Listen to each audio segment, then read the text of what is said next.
ലോകമെമ്പാടും നിന്നുള്ള തീർത്ഥാടകരെയും വിനോദസഞ്ചാരികളെയും ഒരുപോലെ ആകർഷിക്കുന്ന സ്ഥലമാണ് ഉത്തരാഖണ്ഡും പുണ്യനഗരമായ ഋഷികേശും. ഗംഗാതീരത്ത് ഹിമാലയത്തിന്റെ താഴ്വരയിലാണ് ഋഷികേശ് സ്ഥിതി ചെയ്യുന്നത്. ഇന്ത്യയുടെ ആത്മീയ തലസ്ഥാനം എന്നൊക്കെ ഋഷികേശിന് വിശേഷണമുണ്ട്. ഇപ്പോഴിതാ ദക്ഷിണേന്ത്യയിൽ നിന്നുള്ള തീർത്ഥാടകരുടെ തിരക്ക് പരിഗണിച്ച് ബാംഗ്ലൂരിൽ നിന്നും ഋഷികേശിലേക്ക് നേരിട്ടുള്ള പ്രത്യേക ട്രെയിൻ സർവീസ് ആരംഭിച്ചിരിക്കുകയാണ് ഇന്ത്യൻ റെയിൽവേ. തീർത്ഥാടകർക്ക് വലിയ അനുഗ്രഹമാണ് ഇന്ത്യൻ റെയിൽവേയുടെ ഈ പ്രഖ്യാപനം. കൂടുതൽ തീർത്ഥാടകർക്ക് സുഗമമായി തങ്ങളുടെ ലക്ഷ്യസ്ഥാനത്തേക്ക് ഇനി നേരിട്ട് യാത്ര ചെയ്യാം. ബാംഗ്ലൂരിൽ നിന്ന് ഋഷികേശിലേക്കുള്ള ആദ്യ ട്രെയിൻ സർവീസ് ആരംഭിക്കുന്നത് ജൂൺ 19-നാണ്. ബാംഗ്ലൂരിലെ യശ്വന്ത്പൂരിൽ നിന്നാണ് യാത്ര പുറപ്പെടുന്നത്. 21-ാം തീയതിയോടെ ഋഷികേശിൽ എത്തിച്ചേരും. ജൂൺ 19-ന് പുറമെ ജൂൺ 26, ജൂലൈ 3 തീയതികളിലും ഈ പ്രത്യേക ട്രെയിൻ സർവീസ് ഉണ്ടായിരിക്കും.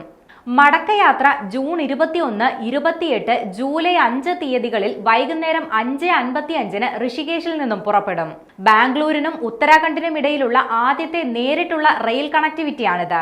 കേരളത്തിൽ നിന്നുള്ളവർക്കും ഈ ട്രെയിൻ സർവീസ് ഏറെ ഉപകാരപ്പെടും. ഋഷികേശിനു പുറമെ നാഗ്പൂർ, ഭോപ്പാൽ, ആഗ്ര, ഹരിദ്വാർ തുടങ്ങിയ വലിയ നഗരങ്ങളിൽ ഈ ട്രെയിനിന് സ്റ്റോപ്പുണ്ട്.